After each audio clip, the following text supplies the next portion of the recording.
नमस्कार दोस्तों, कैसे हैं आप। आज हम बात करने जा रहे हैं एसए के टॉपिक पे, जो कि हमारे मेंस एग्जाम के लिए बहुत ही ज़्यादा इम्पोर्टेंट टॉपिक है। और आज हम इस पे बात करेंगे कि एक्चुअली में निबंध होता क्या है और इसको कैसे लिखा जाए ताकि हमें बहुत अच्छे मार्क्स गेन हो पाए। क्योंकि निबंध एक ऐसा टॉपिक है जो कि इथिक्स और ऑप्शनल की तरह बहुत ही ज़्यादा स्कोरिंग है और हमारे मेंस की पीडीएफ लिस्ट में, फाइनल लिस्ट में हमारा नाम पहुंचा सकता है। तो इसके लिए सबसे ज़्यादा ज़रूरी है कि हमारा एग्जामिनर जब देखे हमारा एसे तो उसको लगे कि हाँ, मतलब कुछ लिखा गया है, कुछ ऐसा दमदार होना चाहिए हमारे एसे में। मीन्स उसे हमारा कंटेंट इतना अच्छा होना चाहिए कि अगर वो हमारे एसे को पढ़े तो वो विजुलाइज करने लगे चीज़ों को। मतलब कि वो जब हमारे एसे को पढ़े तो दिमाग में उसके एक पिक्चराइज फॉर्म में ये चीज़ चलती रहनी चाहिए कि कैसे क्या हो रहा है। तभी जो हमारा टारगेट है एसे में 150 प्लस पाने का, वो पूरा हो सकता है। तो इसके लिए सबसे पहले हम बात करेंगे एक उत्कृष्ट निबंध लेखन शैली का विकास हमारे अंदर कैसे हो। तो इसके लिए हम बात करेंगे सबसे पहले कि एक्चुअली में निबंध होता क्या है। ठीक है, निबंध होता क्या है, तो इस पर बात करने के लिए सबसे पहले हम बात करेंगे कि जो विचारों की स्वच्छंदता, स्वतंत्रता और मुक्तावस्था होती है वो निबंध का अर्थ होता है। मतलब निबंध में जितने विचार हमारे खुले होंगे उतना ही हम बहुत अच्छा लिख सकते हैं। जितनी दूर तक हम सोच सकते हैं उतना ही अच्छा हम ऐसे लिख सकते हैं। और निबंध का बेसिकली शाब्दिक अर्थ क्या होता है, नी प्लस बंध, अर्थात सहित प्लस बंधन। मतलब हमारे विचार आपस में एक दूसरे से इतने बंधे होने चाहिए कि मतलब एग्जामिनर को पता ही ना चले कि वो कब पूरा कहाँ से ऐसे शुरू हुआ और कहाँ पे ऐसे खत्म हो गया। मतलब वो इतना खो जाना चाहिए हमारे ऐसे में, ताकि उसे लगे कि हमारे विचार आपस में पारस्परिक गुथे हुए हैं। तो वही एग्जैक्टली क्या होता है, निबंध कहलाता है। तो निबंध को इंग्लिश में ऐसे कहते हैं, जिसका हिंदी रूपांतर क्या होता है, टू अटेम्प्ट। टू अटेम्प्ट मतलब प्रयास करना। अब बात आती है मतलब प्रयास करना किसी भी चीज़ के लिए। अगर हम किसी भी चीज़ के लिए निरंतर प्रयास करते रहेंगे तो क्या होगा, हमें एक्चुअली लास्ट में अच्छे मार्क्स प्राप्त ही हो जाएंगे। क्योंकि जब स्टार्टिंग करते हैं हम ऐसे की तो बेसिकली ऐसा होता है कि हमें समझ में नहीं आता हम इसमें लिखे क्या। तो अगर आप में से किसी को या मुझे भी जब शुरू में समझ में नहीं आया था कि ऐसे में लिखना क्या है, तो मैंने स्टार्ट करी थी अपने बारे में लिखने से कि मतलब मुझे क्या करना है, मैंने आज दिन भर क्या किया, मुझे आगे क्या करना है अपनी लाइफ में।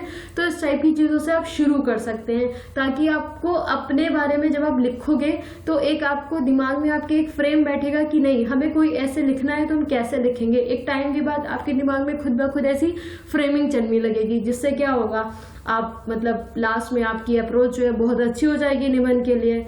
ठीक, तो आपको क्या करना है, आपको महीने में 2 ऐसे तो ज़रूर ही लिखने हैं अगर आपको बहुत अच्छे मार्क्स प्राप्त करने हैं तो। ठीक, और दूसरी चीज़ क्या है, कैसे लिखें। हम बात उठती है कि हम एक अच्छा निबंध कैसे लिखें।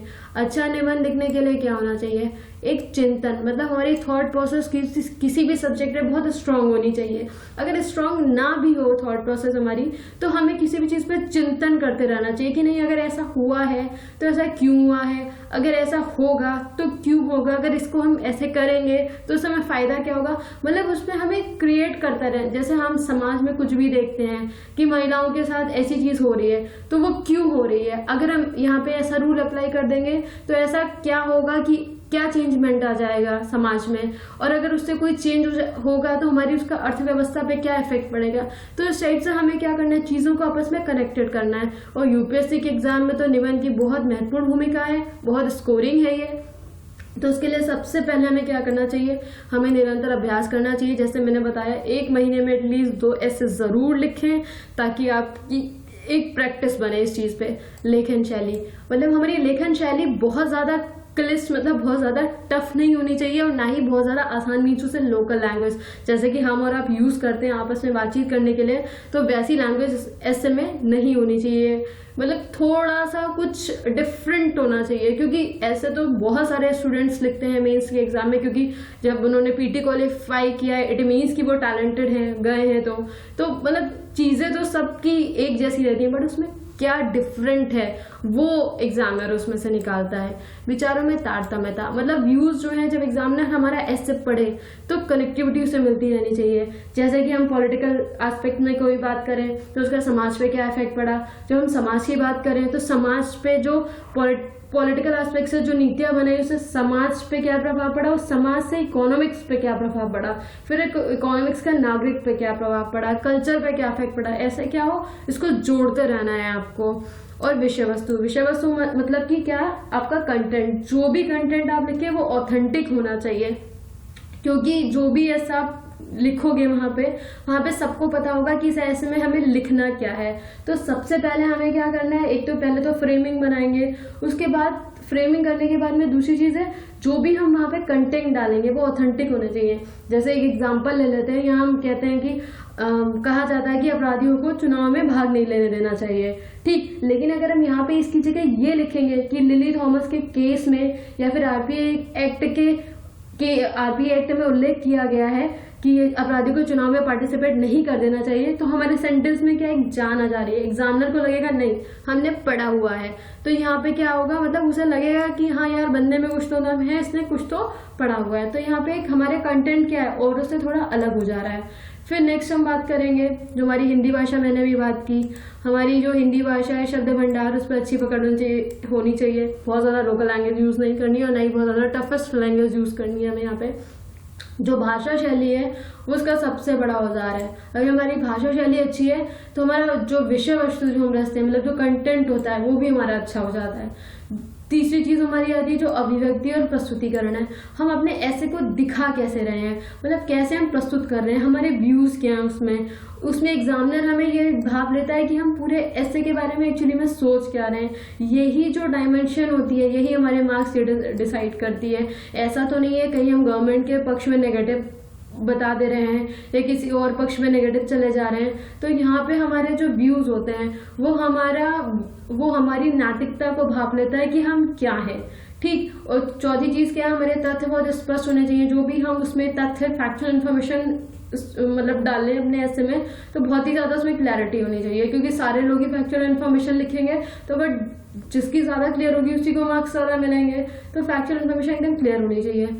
और फिर क्या, प्रस्तावना और उपसंहार, जो कि सबसे ज्यादा इंपॉर्टेंट है, क्योंकि प्रस्तावना में आप क्या लिखते हो, प्रस्तावना में आपको जो पूरे ऐसे में लिखना है आप उस पर बात करते हो। जो ऐसे का मेन टॉपिक होता है उसको आप डिस्क्राइब करते हो प्रस्तावना में कि हमें क्या लिखना है। उपसंहार में पूरे ऐसे में जो आपने लिखा है उसका एक तरह से निचोड़ लिखते हो। जैसे कि इसमें आप ये लिखते हो, देश समाज व सरकार के प्रति हम कैसी सोच रखते हैं, ये हमारे ऐसे में दिखाई देती है, उपसंहार में हमारे दिखाई देती है, ठीक। जो एक लोक सेवक के गुण को भी निर्धारित करती है। और बेसिकली यहीं पे जो हमारे व्यू होते हैं उसी से ही हमको मार्क्स मिलते हैं, क्योंकि ऐसे तो सारे लोग एक जैसा लिखते हैं, बट जो एग्जामिनर क्या देखता है, दो चीजें फोकस करते हैं हमारे ऐसे में, एक तो कंटेंट और दूसरी हमारी सोच क्या है उस चीज के लिए, हमारी समझ क्या है, हम उस टॉपिक पे कितना पकड़ पा रहे हैं, उस टॉपिक को कितना जोड़ लिंकेज कर पा रहे हैं। तो ये सारी चीजें क्या करती है, सबसे ज्यादा इंपॉर्टेंट है कि हमारे मार्क्स में बहुत इंपॉर्टेंट रोल निभाता है। फिर कोई भी टॉपिक अगर हम लें तो उसको भूतकाल से वर्तमान काल में जोड़ते हुए हमें उसकी मुख्य विषय की भूमिका बनानी चाहिए। मतलब हम ऐसा नहीं है कि शुरू करेंगे तो डायरेक्टली नहीं वर्तमान से शुरू कर देंगे, हम इसको कनेक्ट करेंगे। प्राचीन टाइम से कोई भी चीज चल रही है वहां से इसको कनेक्ट करते हुए प्रेजेंट टाइम तक लेके आएंगे और हम उसको पूरा करेंगे। फिर जो हमारा कंक्लूजन है, मतलब उपसंहार है, उसमें हमारी सोच हमेशा पॉजिटिव होनी चाहिए, क्योंकि यही डिसाइड करती है हमारे बेसिकली मार्क्स। क्योंकि हम कभी भी किसी भी ऐसे में सरकार के या अपने जस्टिस के कभी भी हम नेगेटिव थॉट नहीं रख सकते वहां पे, क्योंकि हम एक प्रशासनिक अधिकारी बनने जा रहे हैं। तो सबसे ज्यादा जरूरी है कि हम समाज में पॉजिटिव सोच रखें अपनी, ठीक। फिर सेकंड लास्ट पॉइंट में हम ये बोलेंगे कि समाज में निपटने के लिए अपने मौलिक विचार। ये जो मौलिक विचार की बात की जा रही है, ये मतलब जो समाज में प्रेजेंट टाइम में न्यूज चल रही है, करंट चल रही है, हम उनसे हम क्या है कंक्लूजन निकालते हैं। जैसे राज्यसभा टीवी, बिग पिक्चर या न्यूज आ रही है किसी भी न्यूज़पेपर में, तो वहां से एक कंक्लूजन हमें निकाल लेते हैं कि नहीं यार, मतलब ये इतनी सारी चीजें हुई हैं तो इसका बेसिकली होना क्या चाहिए। तो वो विचार जो हम लिखते हैं वो हमारे मौलिक विचार होते हैं जो हम लिखते हैं। और पूरे ऐसे में कहीं भी हेडिंग या पॉइंट यूज नहीं करने चाहिए, ठीक। और कभी कभी ऐसा होता है कि सूक्ति अगर आपको याद है या कोई कथन स्पेशली आपको याद है तो आपको इन्वर्टेड कॉमा में लिख सकते हैं, जिसका आपका ऐसे क्या है और आकर्षक और प्रभावी हो सकता है। इससे आपको मार्क्स और अच्छे मिल सकते हैं, ठीक। अब जो है एक अच्छे निबंध की रूपरेखा क्या होनी चाहिए, हम इस पे बात करते हैं। तो एक अच्छे निबंध की रूपरेखा क्या होनी चाहिए, सबसे पहले भूमिका बताएंगे, फिर भूमिका का विस्तार करेंगे, फिर मूल प्रसंग बताएंगे, फिर उसके कारण क्या है, फिर प्रभाव क्या पड़े। प्रभाव में ये दो टाइप है, सकारात्मक क्या है, नकारात्मक प्रभाव क्या है। ठीक, उसके बाद हम बात करेंगे इनके समाधान के उपाय, मतलब निराकरण के उपाय क्या है। निराकरण के उपाय में गैर सरकारी बताएंगे, सरकारी बताएंगे। फिर पूर्व उपसंहार में हम क्या बताएंगे, मतलब अपने सुझाव देंगे कि हम क्या सोचते हैं इस पूरे टॉपिक के बारे में, हम इस पे बात करेंगे। फिर उपसंहार में हमेशा हम कंक्लूजन जो लिखेंगे ऑलवेज पॉजिटिव लिखेंगे, जिसमें देश समाज व सरकार के लिए हम क्या सोच सकते हैं वो उसमें दिखाई देती है, और हम इसमें और क्या अच्छा कर सकती है हमारी सरकार, ये सब इसमें बताएंगे। ठीक, इसके बाद अब हम एक मॉडल ऐसे का टॉपिक डिस्कस करने जा रहे हैं, जो टॉपिक का नाम है सशक्त लोकतंत्र के लिए चुनाव सुधार। बेसिकली ये हम इसमें ये पहले देखेंगे कि ऐसे हमें कह क्या रहा है। हम इसमें एक सोचेंगे, हम 2 मिनट लेंगे इस ऐसे में कि ये कहना क्या चाह रहा है। तो इसमें हम पहले कोड निकालेंगे कि इसमें क्या चीज है। तो इसमें 4 पॉइंट देखो, एक सशक्त, एक लोकतंत्र, एक चुनाव, एक सुधार। ये 4 पॉइंट हमें मतलब एक निकल के आ रहे हैं कि हाँ ये कुछ कह रहे हैं हमें। तो हम अपने ऐसे में जब हम ये भूमिका शुरू करेंगे तो हम बताएंगे कि लोकतंत्र क्या है, उसके बाद हम बताएंगे चुनाव क्या है, फिर हम बताएंगे कि ये चुनाव सुधार क्या है हमारे बेसिकली। ठीक, फिर इन चुनाव सुधार के बाद कि अगर हमें सशक्त लोकतंत्र चाहिए तो उसका चुनाव सुधार से क्या रिलेशन है, तो हम इस पे भी बात करेंगे। ठीक, तो एक छोटा सा टॉपिक मतलब इस ऐसे का मैंने सिनॉप्सिस बनाया है, तो आप इसको देख लीजिए। अगर मैं इसको थोड़ा सा डिस्कस कर देती हूँ, तो अगर आपको ये पसंद आए, मतलब मेरा ऐसे का पूरा जो मैंने डिस्कशन करा है, तो प्लीज़ इसको लाइक ज़रूर करें, और जिससे मुझे मोटिवेशन मिलता रहे। क्योंकि अगर मतलब लाइक वगैरह नहीं होगा तो मुझे लगेगा शायद मैं गलत डायरेक्शन में एफर्ट कर रही हूँ। और कोई भी और कमेंट आप देना चाहें, कोई गलती हो, कोई सुधार करवाना चाहें तो ज़रूर करें। और प्लीज़ थैंक यू वगैरह ना लिखें कमेंट्स में, आप उसकी जगह कोई अपने सुझाव वगैरह लिखें। और अगर पसंद आए तो प्लीज़ लाइक करें। ठीक, तो ये टॉपिक है हमारा सशक्त लोकतंत्र के लिए चुनाव सुधार। तो इसमें सबसे पहले हमें जो हमने ऊपर पॉइंट डिस्कस करे कि भूमिका क्या होनी चाहिए। ठीक, तो भूमिका का विस्तार, मूल प्रसंग, तो इन सब में एक्चुअली में होना क्या चाहिए। तो भूमिका में सबसे पहले हम क्या बताएंगे कि लोकतंत्र क्या है, लोकतंत्र बेसिकली है क्या। तो उसमें हम बताएंगे कि आम आदमी को मजबूत करने के लिए मतलब लोकतंत्र की भूमिका बहुत महत्वपूर्ण है, क्योंकि लोकतंत्र क्या देता है, जनता को अधिकार देता है ये बेसिकली। ठीक, इसके बेसिकली चार पिलर होते हैं, आप सबको पता होगा, जैसे शुद्धता, औचित्यपूर्ण इलेक्शन, सक्रिय जनभागीदारी, सभी लोगों के लिए अधिकारों का संरक्षण, विधि के समक्ष क्षमता, मतलब ये सारे पॉइंट आप डिस्कस करोगे यहाँ पे। फिर बताओगे चुनाव क्या है, यहीं पे आप बता दोगे कि इलेक्शन कमीशन क्या है, उसका रोल क्या है। ठीक, फिर उसके बाद भूमिका का प्रसार, भूमिका के प्रसार में चुनाव सुधार क्या है। ठीक, चुनाव सुधार के बारे में बताओगे कि एक्चुअली में ये है क्या। ठीक, उसके बाद यहाँ पे आप इलेक्शन कमीशन, भाई आप यहाँ पे संवैधानिक प्रावधान लिख दोगे कि इस आर्टिकल में ऐसा कहा गया है, तो उस टाइप से आप यहाँ पे ये इसके प्रसार में बता दोगे। फिर मूल प्रसंग में आप क्या बताओगे, जो लोकतंत्र और चुनाव सुधार के बीच संबंध क्या है, मतलब अगर हम चुनाव सुधार करेंगे तो उससे लोकतंत्र पर क्या इफेक्ट पड़ेगा, तो हम यहाँ उसकी बात करेंगे। फिर उसके बाद इसकी आवश्यकता क्यों पड़ी चुनाव सुधार की, मतलब ऐसी कौन सी समस्याएं थी जिसकी वजह से इसकी जरूरत पड़ी, तो मैं सारी समस्याएं डिस्कस कर देंगे। जैसे कि बहुत सारी समस्याएं हैं हमारी, मतलब करप्शन बढ़ रहा है हमारे यहाँ पे, चुनाव देख ही रहे हैं आए दिन आप लोग। ठीक है, करप्शन इतना ज़्यादा बढ़ रहा है। और आगे जब हम बात करेंगे, और दूसरी चीज, जैसे बहुत सारे प्रत्याशी ऐसे होते हैं कि संपत्ति, शिक्षा अपनी देते और अभियोग की सही सूचना नहीं देते, जमानत राशि कम होने के कारण बहुत सारे नॉन सीरियस पर्सन होते हैं, वो भी इसमें भागीदारी करने लगते हैं, जिससे प्रबंधन में बहुत असुविधा उत्पन्न हो जाती है। तो ये सारी चीजें हैं, नौकरशाहों का राजनीतिकरण, तो ये सारी चीजें आपको यहाँ पे डिस्कस करनी है। फिर नेक्स्ट पॉइंट आता है हमारा कि मतलब अब हम बात करेंगे कि इसके प्रभाव क्या होते हैं। तो प्रभाव में क्या करना है, आपको पॉजिटिव और नेगेटिव दोनों टाइप के प्रभाव आपको डालने हैं। फिर अब इसका समाधान कैसे करेंगे, तो इसके समाधान में 2 पॉइंट आप डालोगे। पहला, क्या सुधार हुए हैं, तो क्या सुधार हुए में क्या करोगे आप, सरकार क्या प्रयास कर रही है। ठीक है, तब जैसे सरकार ने बहुत सारे रूल्स रेगुलेशन बना दिए हैं, बहुत सारे बनाए हैं, अब सारे लोग जानते हैं। जैसे अभी बजट में आया है कि वो 2000 से वो कम कैश ट्रांजेक्शन वाली बात है, ठीक है। तो ऐसे बहुत सारे प्रयास हैं जो आप लिखोगे यहाँ पे। सुप्रीम कोर्ट ने क्या कर रही है इसमें, जैसे सुप्रीम कोर्ट ने अभी कह दिया धर्म और जाति के नाम पर कोई मतलब वोट नहीं मांग सकता, वो इनवैलिड हो जाएगा। और बहुत सारे केसेस में लिली थॉमस का केस है, और भी बहुत सारे केसेस हैं जिसमें ऐसी बात की गई है, तो वो सब आप यहाँ डालोगे। समाज द्वारा क्या किया जा रहा है, एनजीओ है वो क्या कर रहे हैं, बहुत सारी पिटीशन फाइल की जाती है, PIL फाइल की जाती है, रिट दायर की जाती है, तो ये सब चीजें आप यहाँ डालोगे तो ये क्या होगा, तो यहाँ पे समाज द्वारा क्या सुधार हुए हैं, ठीक। उसके बाद इसके निराकरण में अब होना क्या चाहिए, ये तो बात की हमने कि क्या है यहाँ पे, अब होना क्या चाहिए यहाँ पे।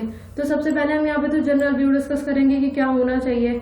उसके बाद जो रिपोर्ट, जैसे विधि आयोग की रिपोर्ट है या कोई और रिपोर्ट आई, वर्ल्ड लेवल पे कोई रिपोर्ट आई, तो वो रिपोर्ट हमें यहाँ पे डालनी चाहिए, जिससे हमें अपने एसए के मार्क्स में बहुत अच्छे मार्क्स गेन हो सकते हैं, ठीक। फिर हम यहाँ पे क्या करेंगे, विश्व के सापेक्ष में कैसे हम काम कर रहे हैं, तो हमें एक एस्पेक्ट यहाँ पे भी अपने भारत के लोकतंत्र की कंपैरिजन हमें यहाँ पे भी करवानी चाहिए, मतलब उसमें हम पॉजिटिव ही एस्पेक्ट लेंगे, ठीक। तो यहाँ पे अपनी कंपैरिजन कराएंगे। फिर लास्ट में आप क्या करोगे, अपने अनुसार सुझाव दोगे, वही जो मैंने सुझाव बात की थी मौलिक सुझाव की, जो कि आप करंट में देख के या बहुत सारे न्यूज में देख के एक आपका कंक्लूजन जो निकालते हो किसी भी चीज के लिए, और आप क्या सोचते हो उस चीज के बारे में, तो यहाँ आप अपने सुझाव दोगे। फिर लास्ट में उपसंहार आएगा, जिसमें आप पूरे ऐसे का निचोड़ लिखोगे, और इसमें आप पॉजिटिव चीजें बताओगे कि मतलब आप देश, समाज व सरकार के बारे में क्या सोचते हैं, जो एक लोक सेवक की गुण को निर्धारित करता है, और यहीं पे जो व्यूज होते हैं उसी से आपके मार्क्स में बढ़ते हैं, और यही बेसिकली क्या करता है, आपको दूसरों से अलग करता है। तो आज के लिए बस इतना ही। Thank you for the discussion. Please अगर कोई गलती हो तो सॉरी, और अगर आपको पसंद आए तो उसको प्लीज़ लाइक करिएगा, ताकि मुझे एक मोटिवेशन मिलता रहे, मैं आगे इसी तरह काम करती रहूँ। Thank you very much for the discussion.